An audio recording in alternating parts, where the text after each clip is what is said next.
matin, on va continuer donc sur cette série que vous voyez déjà depuis plusieurs semaines, déformer, réformer, transformer. Voilà, et j'ai demandé particulièrement ce matin au groupe d'ados de rester là parce que c'est aussi un sujet qui les concerne pleinement, tout compte fait ce qu'on va voir. Si vous vous souvenez, la dernière fois, j'ai parlé et voilà, j'ai dit voilà, parfois on construit nos couples et les fondations sur lesquelles on construit nos couples ne sont pas saines ou bien sont fissurées ou bien on n'a pas construit assez solidement les fondations. Et on ne le voit pas tout de suite, ça peut être 10, 15, 20 ans, 30 ans après que tout compte fait, on s'aperçoit que le couple, il y a des choses qui ne vont pas, alors on pense que ça fait partie de la vie, mais tout compte fait, si on fait un regard en arrière, on va s'apercevoir que c'est les fondations sur lesquelles on a bâti qui n'étaient pas les meilleures, qui n'ont pas été correctes ou selon la Bible. Et on a dénoncé plusieurs choses, enfin dénoncer c'est un gros mot, parce que l'objectif n'est pas de culpabiliser, parce que sinon, plusieurs d'entre vous peuvent dire, mais nous, on ne peut pas retourner en arrière, on peut pas retourner 15 ans, 20 ans ou 30 ans en arrière. Mais l'idée, c'est de déjà en prendre conscience des choses qui sont là, qu'on a peut-être mal construit parce qu'on n'avait pas d'enseignement, parce qu'on n'était pas au courant, parce qu'on n'était tout simplement pas encore au Seigneur, et de dire maintenant, Seigneur, on veut que tu viennes nous aider à réformer ça et à transformer ça, parce que je crois qu'il peut y avoir une restauration, quel que soit le nombre d'années qu'on vit en couple. C'est aussi une manière de m'adresser à tous les jeunes qui sont peut-être encore aussi célibataires, qui sont en recherche ou bien qui sont fiancés, et de leur dire, voilà, mettez des bonnes fondations avant d'aller plus loin dans le couple, parce que c'est important. Et si vous vous souvenez, on avait vu donc deux choses, on va en avoir une troisième aujourd'hui. On avait vu, la première chose, c'était le mythe de la rencontre. Mythe de la rencontre, et j'ai partagé beaucoup de choses. Quelqu'un, à la sortie du culte, m'a dit, c'est dingue, parce que tout ce que tu as dit, on l'entend sans arrêt. Et je pense que vous avez dû avoir à peu près la même réaction. Le mythe de la rencontre, c'est soit on est dans un travers hyper spirituel, Dieu m'a dit, indépendamment de tout le reste autour, Dieu m'a dit que c'était lui, Dieu m'a dit que c'était elle. Oui, Dieu t'a dit, mais n'oublions pas que nous sommes des êtres humains sujets à interprétation de ce qu'on reçoit de Dieu. C'est le principe de la révélation. Et que nous aussi, en fonction de ce qu'on vit, on peut se tromper dans ce qu'on pense recevoir. Donc il y a ce domaine-là qui est là. Des fois, on a des gens qui sont carrément à l'opposé. Il y a l'hyper spirituel, il n'y a que Dieu qui lui parle et qui peut lui parler. Même le conjoint, Dieu ne lui parle pas, il ne parlera qu'à nous. Et de l'autre côté, il y a le côté émotionnel, où là, Dieu, il n'a rien à dire. Mais les émotions ont pris tellement le dessus que tout compte fait, on se retrouve à ne plus rien écouter. Ou alors, il y a aussi ce côté des critères. Il y en a qui ont une liste de critères tellement grande que même Jésus ne rentrerait pas dans les critères. Ben oui, c'est ça. Et tout compte fait, on a besoin de réaliser, et on a vu qu'il y avait deux critères essentiels. On avait pris l'exemple, souvenez-vous, d'Abraham qui envoie son serviteur Eliezer chercher une femme pour Isaac. Et on avait suivi tout ce déroulement. Je ne vais pas vous refaire la prédication, vous pouvez l'écouter, elle est sur Internet, mais voilà. Et aussi, quelque chose qui a été surprenant, mais en général, quand on rencontre quelqu'un, la première chose qu'on se dit, c'est « ça me concerne ». Amen. Oui. Mais on ne laisse jamais les autres nous dire un peu ce qu'ils en pensent. Et on a tous connu des choses où on a tous vu des jeunes ou des couples, on a dit ça ne va pas aller. Tous. Et on ne leur a pas dit parce qu'on ne s'est pas senti de le dire. Et on s'aperçoit qu'Eliezer, quand il va voir les parents de la future femme de Rebecca, de Rebecca tout simplement, il va leur dire « dites-moi si je suis dans le vrai, parce que si ce n'est pas le cas, je m'en vais ». Et pourtant, il avait tous les critères, il avait toutes les réponses de Dieu, il avait tout un ensemble de choses qui étaient là. Il est ouvert à l'écoute et au conseil des gens qui sont autour. Et on a vu donc que tout compte fait, soit on en fait une chose personnelle, ou alors soit au contraire, à l'inverse, tout le monde est au courant et tout le monde donne son avis et ce qui déforme tout aussi. Voilà, donc on a essayé de remettre un peu ce mythe de la rencontre dans un juste équilibre, afin de faciliter peut-être aussi les rencontres, mais aussi de réaliser certains travers qu'on peut avoir. On a aussi été voir, et c'était la deuxième fondation qu'on a vue, c'est qu'est-ce que c'est que le mariage. Aujourd'hui, dans notre société, le mariage, il porte des tas de noms. Que ce soit dans notre pays, mais alors je ne vous parle même pas quand on sort de notre pays, culturellement, c'est quoi un mariage ? Il y a des mariages traditionnels, il y a des mariages religieux, il y a des mariages, oui, forcément, mais ça, c'est encore autre chose. Mais des mariages qui sont, comment dire, juste administratifs. Voilà, je ne sais plus comment on dit. Civil, voilà. Merci à mon épouse. Et dans ça, et ils sont aussi différents qu'il y a de cultures sur cette terre. Et tout compte fait, au final, on a du mal à s'y retrouver, parce que même dans la Bible, parce qu'on voit, je vous parlais d'Isaac et Rebecca, hop, on envoie chercher quelqu'un, il revient avec, elle va dans la tente, ils sont mariés. Mais on voit à l'époque de Jésus, Joseph et Marie, ils ont une période de fiançailles avant de se marier, où ils apprennent à se connaître. Et puis, on voit des tas de mariages et de manières de se marier qui sont là dans la Bible. Et tout compte fait, quel est le point commun? Et je vous avais dit, le point commun, c'est un consentement public. Alors vous allez me dire, on vient justement d'en parler, des mariages forcés. Il est où le consentement? Je n'ai pas dit qu'il était volontaire. Des fois, il est forcé. Il y a des consentements publics, mais même dans un mariage forcé, comme certaines cultures peuvent l'avoir, on ne se tourne pas vers les gens qui forcent. On se tourne vers les deux personnes qui sont en face, même si elles n'ont pas le choix de dire oui, avec toutes les répercussions qu'il y a là. Et puis des fois, le consentement se manifestera par offrir quelque chose et accepter quelque chose. Ce n'est pas forcément un oui qui sort d'une bouche, mais on s'aperçoit qu'il y a un consentement qui se fait en public. Et un consentement à quoi? À s'engager, et là je vais m'appuyer sur la Bible, à s'engager totalement. Totalement, c'est-à-dire faire un. C'est ça l'engagement total. Âme, corps, esprit. S'engager totalement. Et je vais dénoncer un peu un travers de notre société. On va voir deux, trois choses de notre société qui sont là et qui vont aux antipodes de ce que la parole de Dieu enseigne. L'une des premières choses, c'est qu'aujourd'hui, on insiste beaucoup plus sur nos droits que sur nos devoirs. Le mariage n'est pas juste un endroit où on a des droits, mais on a aussi des devoirs envers son conjoint. Et aujourd'hui, on insiste tellement sur « j'ai le droit d'être épanoui, j'ai le droit à ma liberté, j'ai le droit à vivre ça, j'ai le droit à être aimé ». Et oui, tu as le droit, parce que c'est des droits, mais tu as aussi des devoirs d'un autre côté. Et ça, on n'insiste pas beaucoup là-dessus, et notre société n'insiste pratiquement plus là-dessus. On va le voir ensemble, on est dans l'auto-épanouissement. Je veux être épanoui, et si je ne suis pas épanoui, je vais voir ailleurs. Voilà. Et donc, on a donc cette conception du mariage que je dis, voilà, un moment public où on consent à s'engager totalement avec une personne, et il va différencier selon les cultures qui sont là. Bon, je donne une définition qui est assez simple, hein, on peut forcément revenir dessus, mais voilà. Et maintenant, j'aimerais voir quelque chose, et c'est pour ça aussi que j'ai demandé aux ados d'être là, les relations intimes avant mariage. Je ne sais pas, pour vous et les plus anciens, vous allez dire, peut-être que certains sont déjà occupés de voir au bord de la crise cardiaque, de s'asphyxier, on va parler de ça dans l'Église. Oui, on va en parler. Et pourquoi? Parce que si on n'en parle pas, il y en a d'autres qui se chargeront d'éduquer nos enfants. Et ils n'auront pas les mêmes valeurs que nous. Et il faut aussi, peut-être les plus anciens, mais moi ça ne me concerne pas, si, parce que tu as peut-être des enfants, des petits-enfants, et que quand ils auront des questions à te poser, il faut que tu aies les réponses pour eux. Et je suis désolé, on n'en a tellement pas à parler.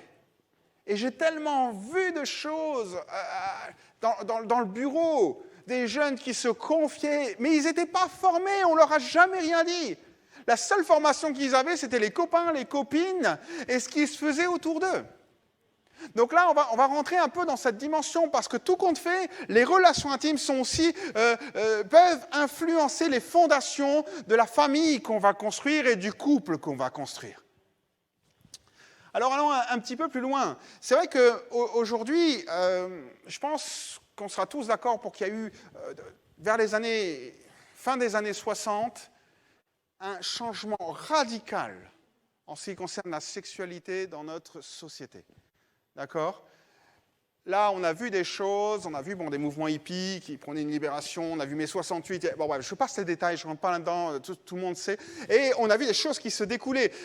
Les premiers divorces ont eu lieu, enfin, il y en avait déjà avant, mais comme quelque chose qui est devenu normal dans les années 70, qui était beaucoup moins normal avant, et où même les couples restaient là, que même si ça allait pas, c'est tout, ils restaient comme ça. Et tout compte fait, ça a clairement changé. Et aujourd'hui, on a de plus en plus de gens qui s'engagent dans des relations intimes avant mariage. Parce que la société a évolué. Et quand on vit dans la société, c'est difficile de relever les choses, de dire, moi, je vais aller à l'encontre. Surtout pour des jeunes, surtout pour des ados.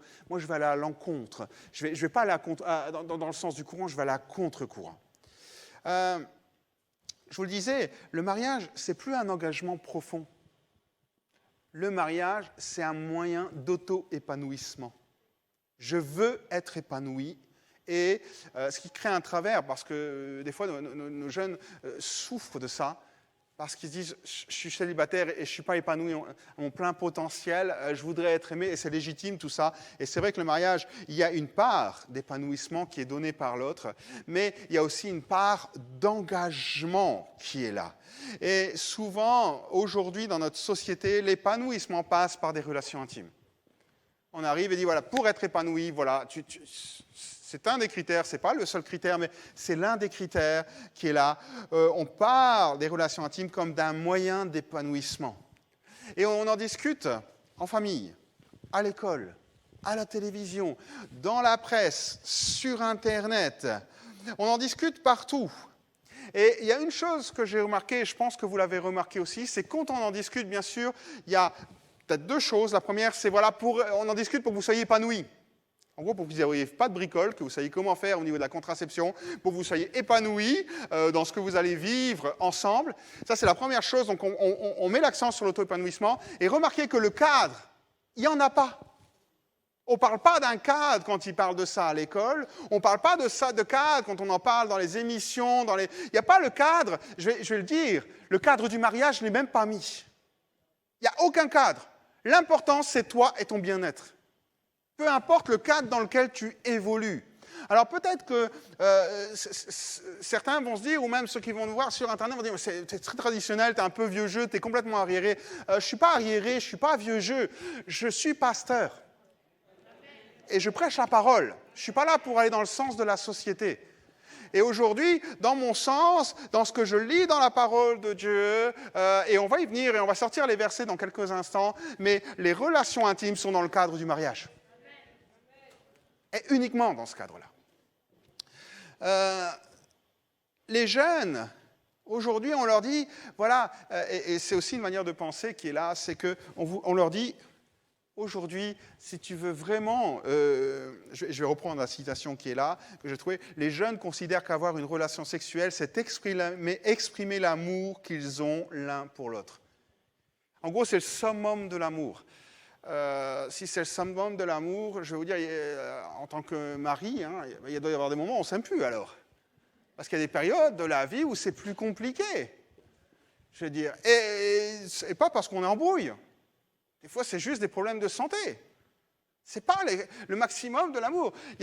C'est enfermer l'amour dans un acte, dans une chose, alors que c'est bien plus vaste que ça. Et j'aimerais que les couples disent « Amen ». C'est bien plus vaste que ça. Dire que l'amour, c'est juste un acte intime, l'aboutissement, c'est enfermer les choses. L'amour, c'est une émotion qui se manifeste de 1001 manières. Ce problème que l'on rencontre aujourd'hui, l'Église des premiers temps l'a tout de suite rencontré.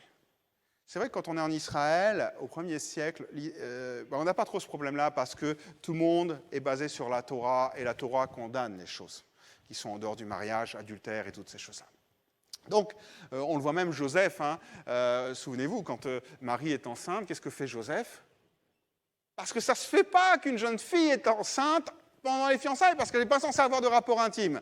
Donc, qu'est-ce qu'il fait ? Il se propose de rompre secrètement pour ne pas acheter l'opprobre. Bon, l'opprobre, elle est quand même là, parce qu'elle allait quand même venir, il y a un bébé qui allait venir. Bon, et là, un ange est carrément obligé de venir et de parler à Joseph. Donc, on sent qu'il y a une morale qui est bien sûr basée sur la Bible en Israël. Mais dès que l'Évangile commence à se propager dans l'Empire grec, dans l'Empire romain, ça change tout. Parce que la morale n'est pas la même. Eux, ils n'appliquent pas la Bible, ils n'appliquent pas la Torah. C'est un peu aujourd'hui comme nous dans notre société, tout compte fait. On vit une morale, on veut appuyer, vivre la parole de Dieu, mais tout compte fait autour de nous, ce n'est pas forcément ce qui est enseigné, ce qui est mis en avant. Et on le retrouve, acte 15, verset 20, lorsque l'Église est confrontée à devoir mettre ses premières doctrines en place, sa théologie pour les gens qui ne connaissent pas Jésus, enfin qui ne connaissent pas Dieu, qui n'ont pas les appuis, la culture juive. Et alors que Paul revient de Galatie avec des problèmes, l'Église de Jérusalem se réunit et fait ce qu'on appelle le premier concile, le premier conseil, et ils se réunissent et disent qu'est-ce qu'on peut leur donner comme règle à suivre, très simple, pour qu'ils avancent avec Dieu, mais pour pas non plus leur mettre un poids qui soit phénoménal, qu'ils ne pourront pas supporter parce qu'ils n'auront pas grandi dans cette culture-là. Et voilà ce qu'il est dit, acte 15, verset 20, il est dit « Mais qu'on leur écrive de s'abstenir des souillures des idoles, de l'impudicité, des animaux étouffés et du sang. » De l'impudicité. L'impudicité, en général, dans la Bible, c'est un mot qui va parler à beaucoup. C'est le mot qui a donné... c'est le mot pornéa. Pornia. Qui est là, ou pornéo. Vous voyez très bien ce que ça veut dire. Hein, ça a donné pornographie. D'accord ? Donc c'est le mot qui est utilisé. Et qu'est-ce que ça signifie, bibliquement parlant ? C'est une relation illicite. Une relation hors du cadre que Dieu a prévu.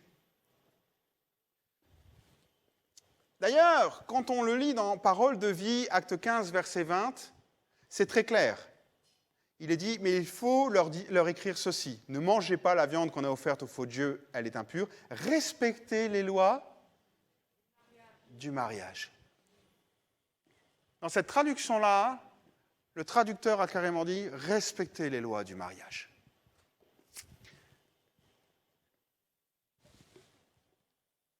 Prenons un autre verset, et là justement c'est Paul qui est à Corinthe.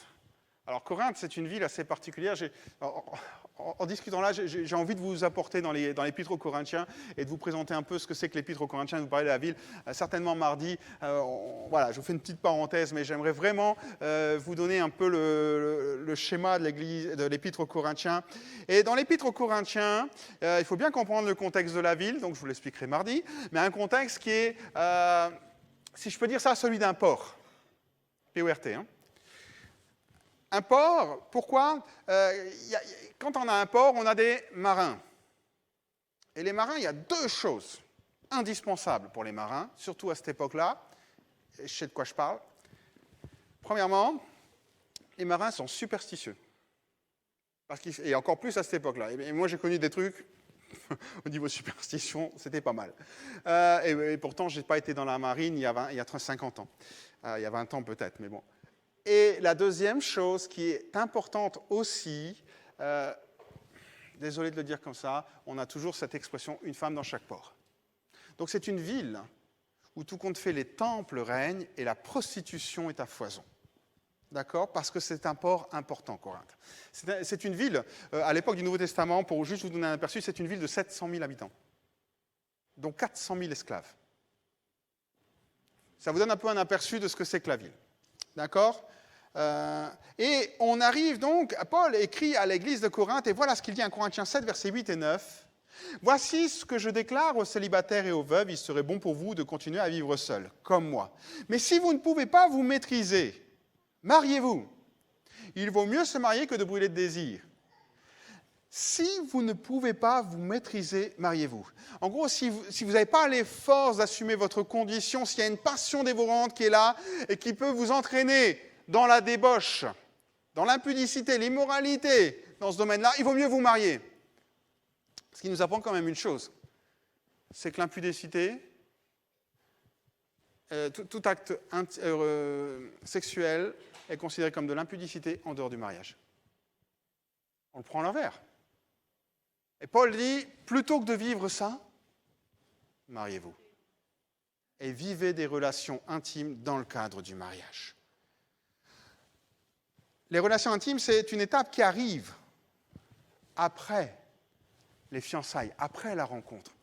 J'ai envie de vous dire, et c'est là où parfois je peux paraître vieux jeu, mais je ne pense pas être le seul dans cet endroit. Amen, d'accord, merci. Mais les relations de fiançailles sont le moment où on crée l'amitié, où on apprend à se connaître. Et je suis désolé, j'ai entendu beaucoup de couples, et les seules discussions, des couples, des jeunes couples, dans des préparations au mariage, Et parfois, les seules discussions qu'ils ont eues ensemble, c'est le nombre d'enfants qu'ils vont avoir et où ils vont habiter. Et ils croient se connaître quand ils ont discuté de ça. Ça va beaucoup plus loin que ça. Ça va beaucoup plus loin que ça. Et quand on entame une préparation au mariage, on va beaucoup plus loin que ça.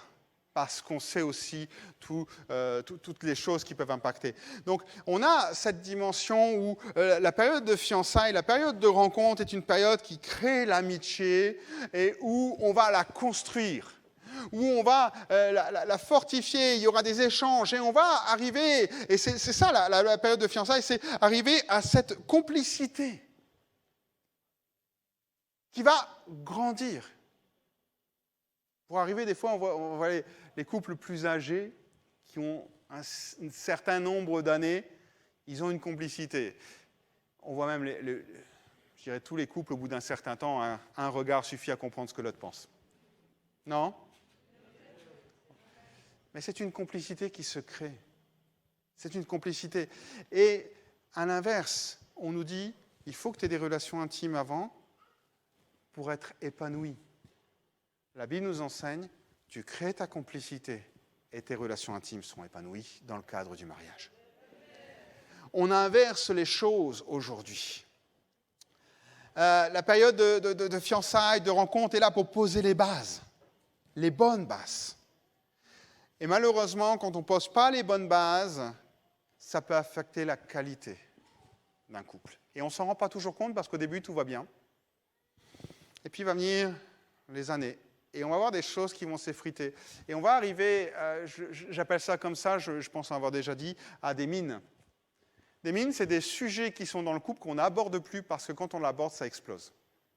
Ça crée des tensions, ça crée de la frustration, donc on ne l'aborde plus. Et on a ce qu'on va dire des zones de non-dit. Pas des zones de non-droit, mais des zones de non-dit. On n'en parle pas. On vit résigné, fataliste, avec ses frustrations, mais on n'en parle pas. Et tout compte fait, quand on arrive dans ça, on sort de l'objectif que Dieu a donné d'être un. On sort de cet objectif-là. Alors, il y a un grand silence qui se fait. Hein. Mais on va voir comment y remédier, ne vous inquiétez pas. Paul dira aussi toujours aux Corinthiens, 1 Corinthiens 6, versets 15 à 18, il s'adressera à eux. Alors, comprenons donc un petit peu ce monde grec, et en particulier donc des Corinthiens. Pour les Grecs, la prostitution, c'est un métier banal, c'est même plutôt une bonne chose. D'accord ? Raisonnez pas avec votre culture occidentale chrétienne. D'accord ? On se met à la place d'un Corinthien qui ne connaît pas Jésus, qui vit dans sa culture. Pour lui, c'est une bonne chose. C'est un métier comme un autre. Pourquoi ? Parce que tout compte fait, il permet d'éviter l'adultère. Je vais le dire comme ça, hein, je ne le pense pas, mais je vais le dire en me mettant à la place d'un grec. Mieux vaut aller voir une prostituée que de commettre l'adultère. Vous me suivez ? Ok, c'est une manière de penser qui est escalée, mais voilà. Et donc, ce type de relation ne posait pas de problème en Grèce. Plutôt que de détruire son couple ou de détruire le couple de quelqu'un d'autre, on va voir une prostituée, voilà. Donc, maintenant, vous voyez comment pensent les Grecs. Du 1er siècle, plus aujourd'hui. Et vous dites, comment on peut leur enseigner que ce n'est pas ça ? Et vous vous mettez à la place de Paul.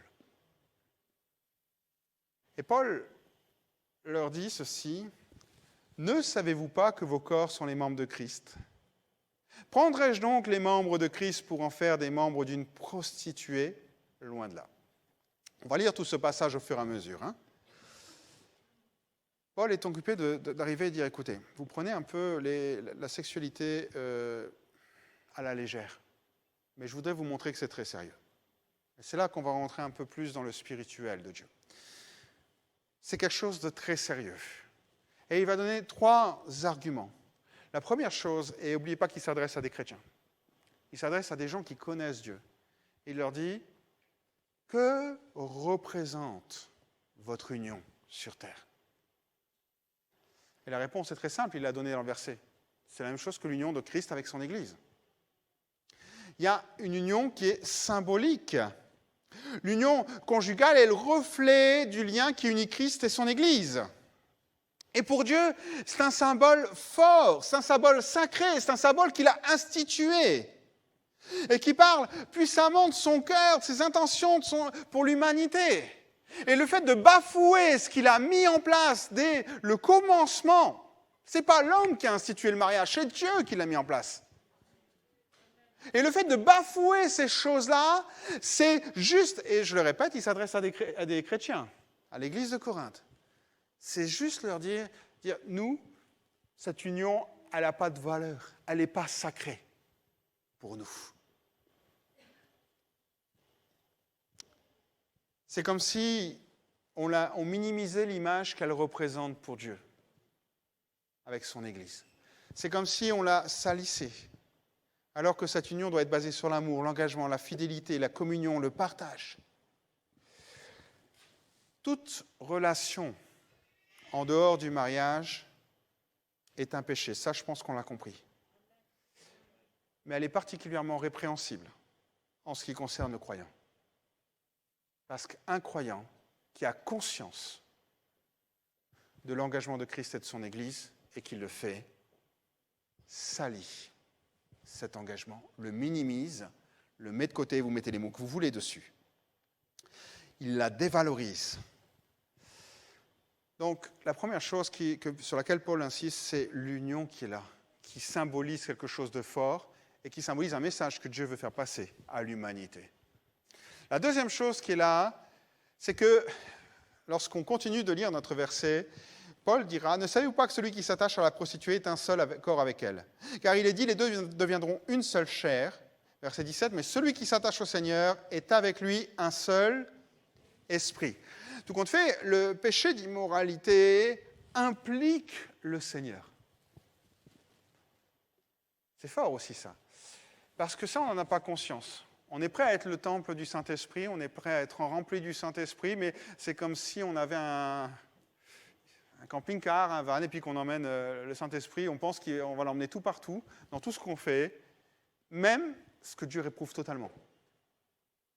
On ne peut pas se dire, au fond, je suis le temple, prier, demander à être rempli, et d'un autre côté, avoir une autre vie qui est complètement aux antipodes de ce que Dieu a dit. Lorsqu'une personne marche avec Dieu, elle fait un avec Christ. Et lorsqu'elle vit une situation comme ça, d'impudicité, elle force Christ à commettre quelque chose qu'il ne peut pas faire. Elle met Jésus dans une situation où il est, je dirais, forcé de se retirer. Forcé de se retirer. Elle le place dans une situation impossible. Permettez-moi de faire une parenthèse, parce que là, vous allez dire, ça ne concerne pas grand monde, tout compte fait. Ça peut concerner plus de monde, parce qu'aujourd'hui, on a un autre problème. C'est que, je vais reprendre ce verset que Jésus a dit, si tu regardes une femme dans le but de la convoiter, tu as déjà commis un adultère dans ton cœur.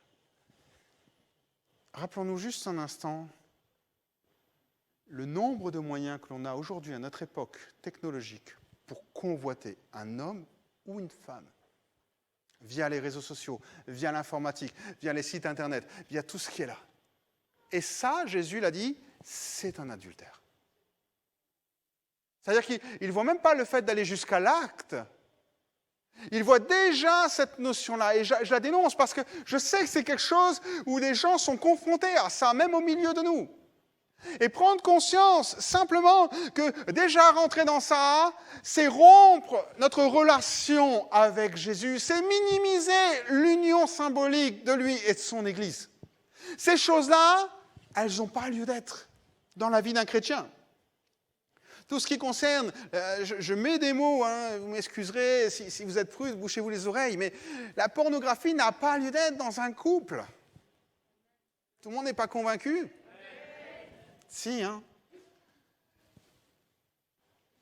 Et tout ce péché, toutes ces relations intimes qui sont hors cadre du mariage, tout compte fait, Paul dit, c'est sérieux. C'est sérieux. Prenez ce péché sérieusement parce qu'il corrompt votre relation avec lui. Mais plus que ça, avec les gens avec qui vous la vivez. Et bien sûr, si c'est hors de votre couple, ce sera votre couple qui va en pâtir. Il va y avoir des problèmes dans les relations spirituelles, les relations humaines. Et ça, on n'en prend pas toujours compte. On se dit, mais pourquoi ça ne va pas? Pourquoi je ne vais pas bien? Et on pourrait aller encore beaucoup plus loin que ça. Mais des fois, il ne faut pas chercher très loin. La troisième raison pour laquelle il faut prendre ces choses-là au sérieux, c'est la profondeur des relations sexuelles hors mariage. Paul dira au verset 18, « Fuyez l'impudicité. Quelque autre péché qu'un homme commette, ce péché est hors du corps. Mais celui qui se livre à l'impudicité pêche contre son propre corps. » Ça ne vous fait pas bizarre, ça? Paul parle, voilà, l'intimité sexuelle est la chose la plus intime qu'un homme et une femme puissent rencontrer, puissent connaître. Ok. Mais sa mauvaise utilisation nous touche en profondeur. Quand elle est faite dans le cadre de Dieu, dans le cadre du mariage, elle fortifie, elle enrichit le couple, elle le soude. Quand elle est faite hors du cadre du mariage, elle soude le conjoint avec quelqu'un d'autre. Que ce soit une photo ou que ce soit une personne. Et on doit faire attention à ça. J'avais un pasteur qui est quelqu'un que j'estime beaucoup, qui disait toujours l'amour pour les enfants se multiplie. Vous pouvez avoir plein d'enfants, vous allez tous les aimer autant. L'amour pour une autre personne que notre conjoint divise. Et c'est exactement ça. Aimer quelqu'un d'autre qui n'est pas notre femme et avoir ce type de relation va nous diviser dans notre cœur.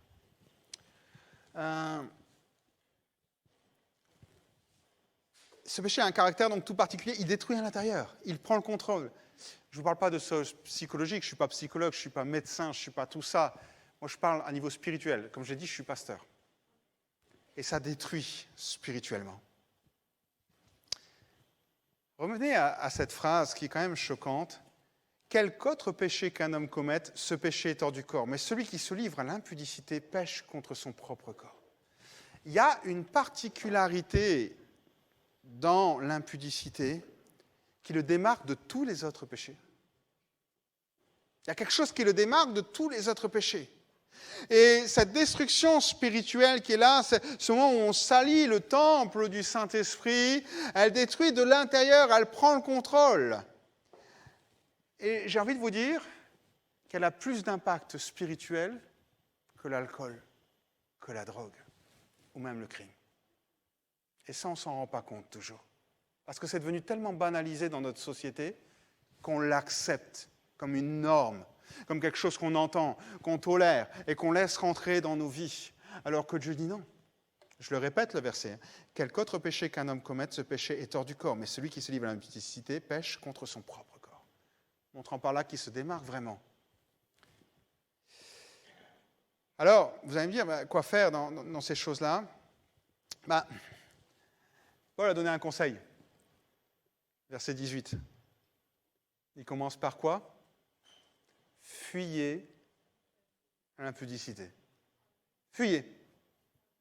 Joseph devant Madame Potiphar. Fuyez. Il ne faut pas chercher à commencer à combattre, à dire moi je suis un super chrétien, super spirituel, c'est un défi que Dieu me donne, c'est une tentation, je vais être victorieux.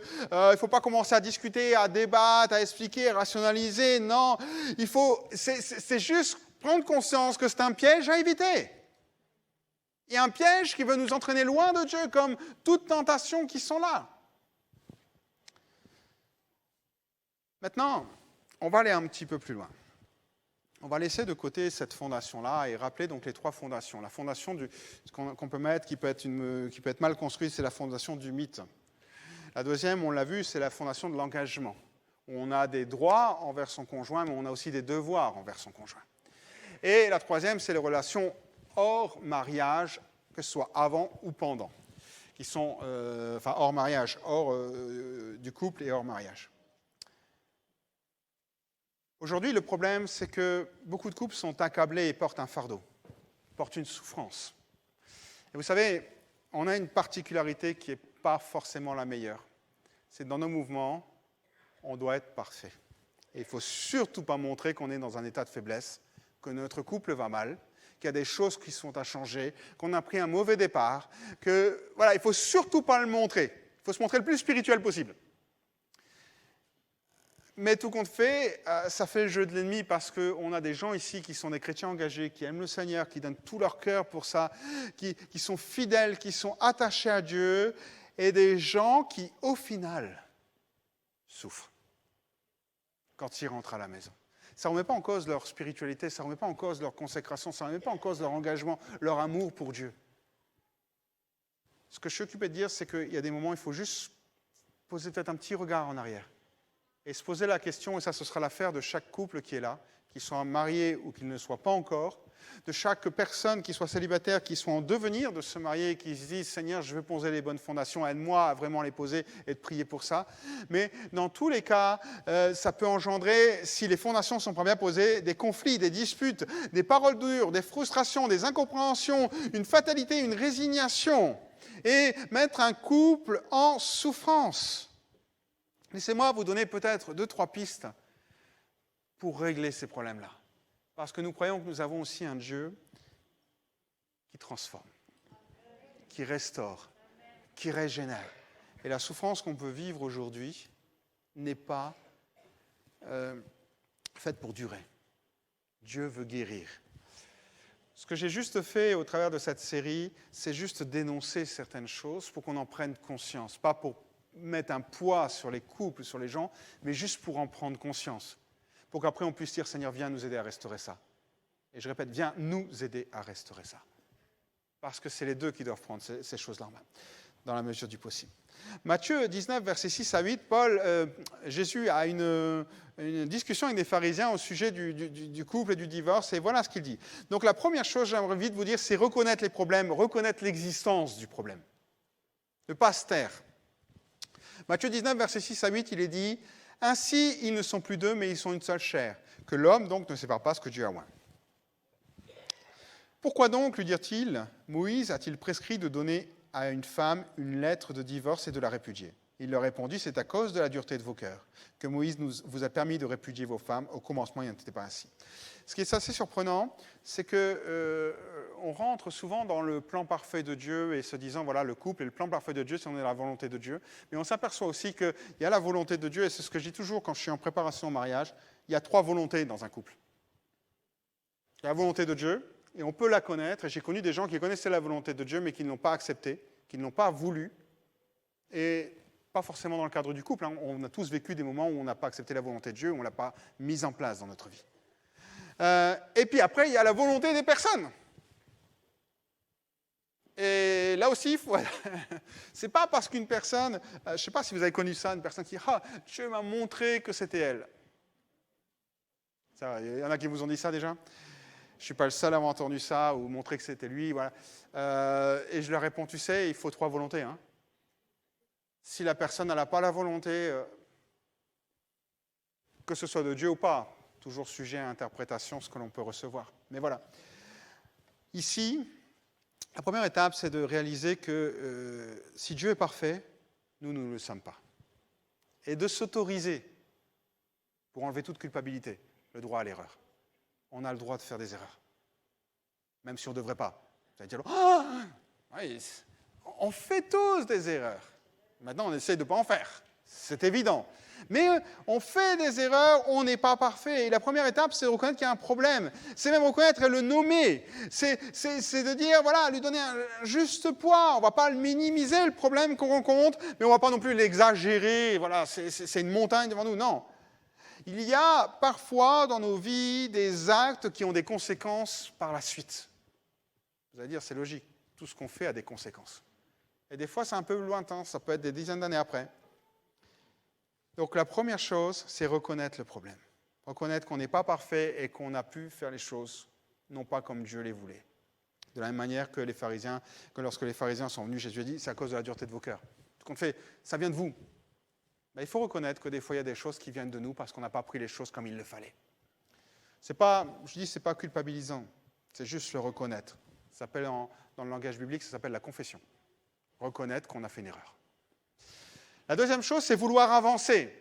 Parce que si on constate et qu'on reste sur place, il n'y a rien qui va se passer. Si on ne prend pas les choses en main, il n'y a rien qui va se passer. On ne va pas retourner dans le passé. Ok, on n'est pas dans un retour vers le futur, là. On ne peut pas se dire, tiens, je vais retourner à l'époque de mes fiançailles, à l'époque où il s'est passé telle chose dans ma vie, je vais y retourner, je vais tout changer. Ce n'est pas possible.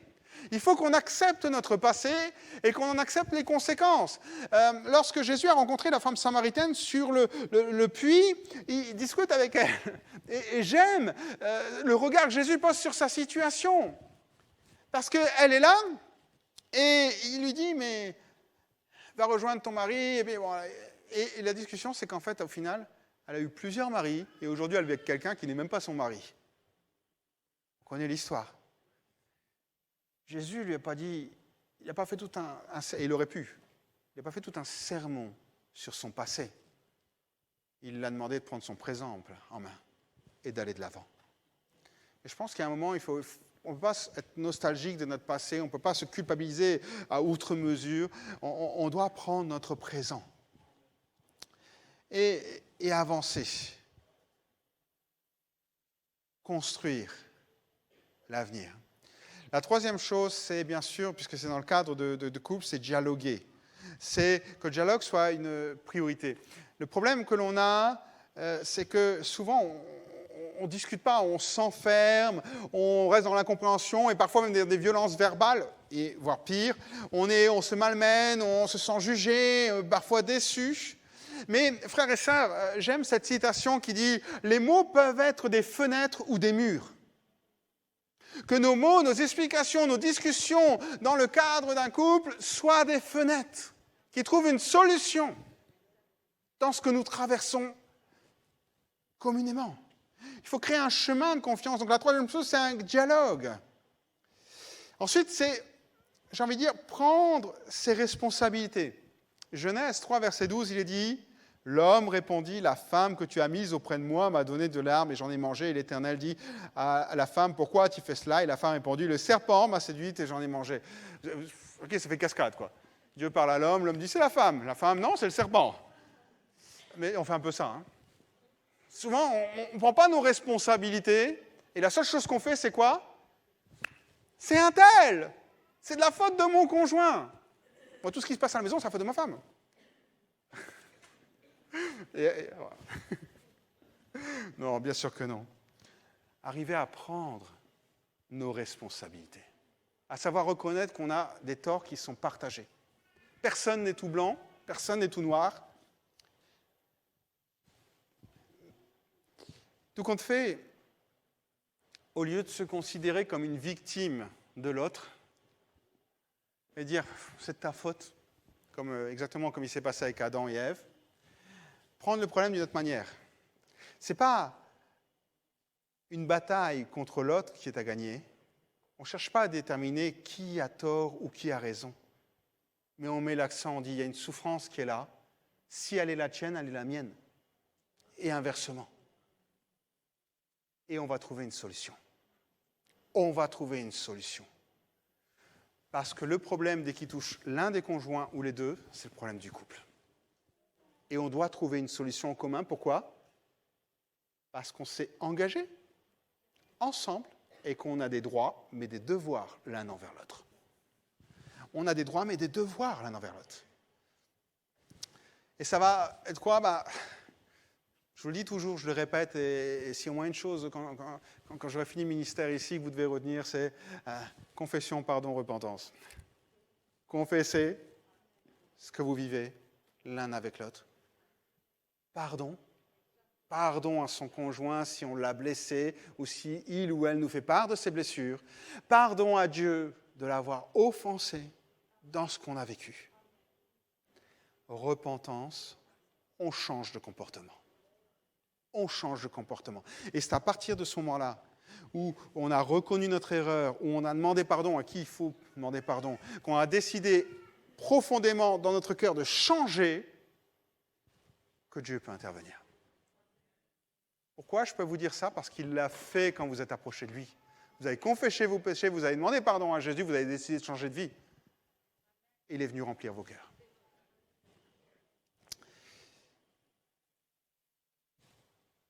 Laissez-moi conclure ces instants.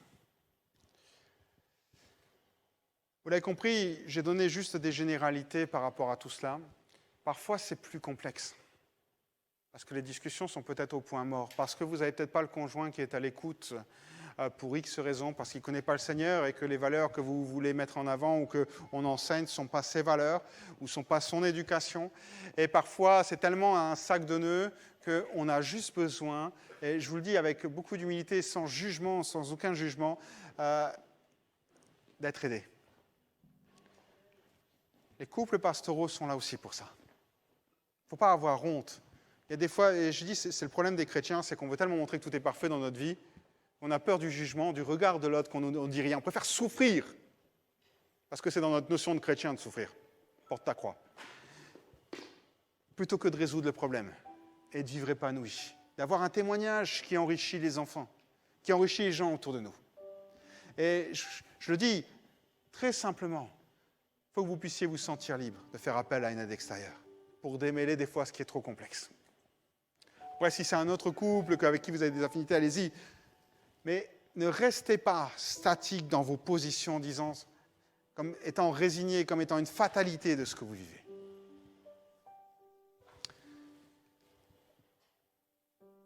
Alors oui, on a plusieurs choses qui peuvent effriter, qui peuvent être de mauvaises fondations.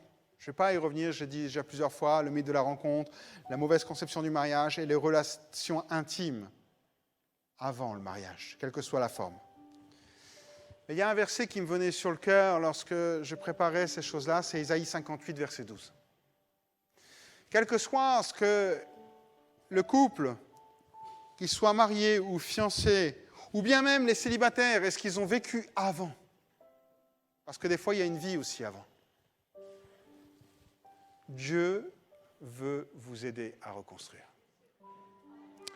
Ésaïe 58, verset 12, il est dit « Les tiens rebâtiront sur d'anciennes ruines.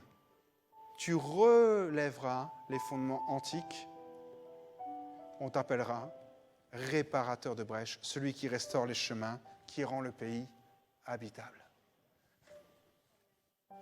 Dieu veut reconstruire. Et je terminerai juste avec une chose que je dis aussi beaucoup dans la préparation au mariage quand on parle des conflits et de la résolution des conflits.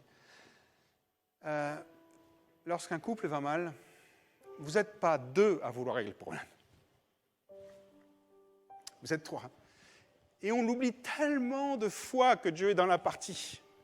Tellement de fois qu'il veut intervenir, qu'il veut faire quelque chose de fort et marquer le couple. On pense qu'il va être de mon côté ou qu'il va être du côté de l'autre, ou même on le met en dehors, on fait des choses humainement, mais Dieu est là, et s'il a donné cet objectif, s'il a approuvé votre union, s'il est là avec vous dans cette union, il est là aussi pour vous aider à la préserver et à grandir de tout cela. Et j'aimerais vous encourager vraiment à prendre conscience de cela. Ce que je dis, bien sûr, ça concerne les couples, ça concerne les jeunes couples en devenir, ça concerne les grands-parents pour leurs enfants, leurs petits-enfants. Enfin bref, chacun prend sa part et reçoit. Maintenant, j'aimerais vraiment qu'on prie pour une restauration. Une restauration, ou bien que simplement le Seigneur garde chacun et chaque couple qui est là, parce qu'on n'est pas non plus à l'abri de tomber ou de vivre des erreurs. Et j'aimerais pouvoir prier avec vous. Est-ce qu'on peut... Je ne vais pas faire un appel devant, hein, les conditions sanitaires ne le permettent pas, mais est-ce qu'on peut juste se lever là où on est à notre place? Et j'aimerais, comme la dernière fois, et peut-être tous ceux qui sont là avec leurs conjoints ce matin, vous pouvez simplement prendre la main et commencer à prier pour votre couple. Puis si jamais il y a des choses que vous devez discuter, ne le faites pas ce midi. Prenez le temps. Prenez le temps. Il y a des fois un temps où on est prêt et l'autre n'est pas prêt. Prenez le temps ensemble. Prenez le temps ensemble. Allez-y à votre rythme et laissez-vous conduire par l'Esprit de Dieu. Et j'aimerais qu'on puisse prier, que vous puissiez prier pour votre couple. Seigneur, garde-nous. Et s'il y a des choses qui sont là dans les fondations qu'on a vues, Seigneur, viens nous aider à en discuter et te remettre tout parce que tu es capable de guérir et de transformer notre couple. Et il peut y avoir un après formidable après cet enseignement parce que des couples vont prendre les choses comme on dit, le taureau par les cornes. Et après, pour tous ceux qui sont là, peut-être seuls ou célibataires, vous invitez simplement à dire, Seigneur, viens me remplir. Et si tu as besoin de guérison, si tu as besoin, parce que tu as été trahi, tu as été blessé, il s'est passé des choses dans ton passé qui font qu'aujourd'hui, des fois on a des jeunes, ils sont célibataires et ils ont vécu des traumatismes dans une relation. Et aujourd'hui, ça les freine complètement dans ce qu'ils vivent. Tu as besoin de guérison. Tu as juste besoin de guérison. C'est peut-être le moment de dire, Seigneur, viens guérir mon cœur. Tu as vu plusieurs mythes et peut-être que plusieurs choses sont passées, peut-être que tu t'es persuadé de la volonté de Dieu et les choses ne se sont pas faites comme tu voulais. Et là tu es dans le mythe du... Ok, viens demander au Seigneur de te guérir. Viens demander au Seigneur de te guérir. Peut-être que tu as vécu des relations intimes et ça t'a complètement brisé à l'intérieur. Et viens demander au Seigneur de te guérir, de te restaurer. Ce matin, on veut... Et je m'adresse à tous ceux qui sont là, ceux qui veulent se préserver parce qu'ils n'ont pas encore vécu, qu'ils n'ont pas encore commencé à construire leur fondation. Tous les jeunes ou les ados qui sont là et dire, Seigneur, viens m'aider, est-ce que je sois sage quand je vais conduire mes fondations, que tu sois avec moi. Et tous ceux qui ont peut-être été blessés ou tous ceux qui sont dans l'attente de vivre quelque chose de fort et une union, venez prier et demander, Seigneur, viens m'aider à vivre tout ça. Viens m'aider à guérir ou viens m'aider simplement à supporter la solitude ou bien conduis-moi vers l'endroit où tu désires. Est-ce qu'on peut prier ensemble pour ça? J'invite, vous pouvez être là simplement demander au Seigneur de vous remplir ou bien avec les coups, prier l'un pour l'autre. Et je vais prier par-dessus. Amen. Mais je voudrais que ce soit une prière d'église. Alléluia. Alléluia, Seigneur. Allez, élevez vos voix et priez. Vous pouvez vous prendre même par le cou, si vous voulez, entre époux, selon la manière dont vous voulez, mais vraiment montrer, juste dire votre attachement l'un envers l'autre. Seigneur, ce matin, Seigneur, nous venons devant toi. Je te remets tous les couples qui sont là, Seigneur. Il y a des couples qui souffrent, Seigneur, pour diverses manières. Peut-être que c'est des fondations, peut-être que c'est des choses qui sont là, des non-dits. Seigneur, je te prie de bénir. Tu connais les situations de chacun. Tu connais leurs désirs, tu connais leur amour pour toi, leur désir de grandir pour toi. Et Seigneur, ce matin, Seigneur, je viens devant toi et je te les remets entre tes mains. Je prie vraiment que tu leur donnes la possibilité, Seigneur, de venir devant toi, d'ouvrir les discussions, d'ouvrir les fenêtres et de ne pas construire des murs, Seigneur mon Dieu, mais que vraiment il y ait des choses formidables qui se passent, Seigneur mon Dieu, et que, Seigneur, le projet initial que tu avais pour eux, Seigneur, ils puissent le retrouver, Seigneur. Et j'ai envie de dire, comme avec Job, que la bénédiction soit encore plus importante après cela, Seigneur Jésus. Je te prie pour tous ceux qui ont été blessés de par diverses choses de leur expérience de vie, Seigneur. Merci, Seigneur, parce que là aussi, Seigneur, tu guéris. Merci parce que tu touches. Merci parce que tu es celui, Seigneur, qui restaure les cœurs. Et je prie pour que ce matin, Seigneur, ton Saint-Esprit fasse son œuvre dans les vies. Qu'il agisse avec puissance. Et que tous ceux qui sont en souffrance puissent maintenant être guéris pour mener la vie épanouie en toi. Que ce ne soit jamais un frein pour rencontrer la bonne personne. Merci aussi de bénir tous ceux, Seigneur, qui ne sont pas dans ce cadre-là, mais qui vont se préparer à construire. Et je te prie là aussi, Seigneur, bénis-les maintenant. Bénis-les, Seigneur mon Dieu. Aide-les, Seigneur, donne-leur toute la sagesse, Seigneur, dans leurs relations, Seigneur, de ne pas se laisser emporter par tout ce qu'ils entendent autour d'eux, mais de se garder, de se préserver pour toi, Seigneur, dans tout ce qu'ils vivent. Merci, Seigneur, simplement parce que tu vas être avec eux, Seigneur mon Dieu. Et tu vas les accompagner, tu vas les éloigner de la tentation, tu vas les protéger, les entourer de toi, Seigneur. Et donne-nous à chacun d'être des conseillers sages, avisés, aimants, Seigneur. Pour nos générations plus jeunes, Seigneur, je te remets chacun entre tes mains, Seigneur. Et je te prie, Seigneur mon Dieu, conduis-nous dans toutes choses.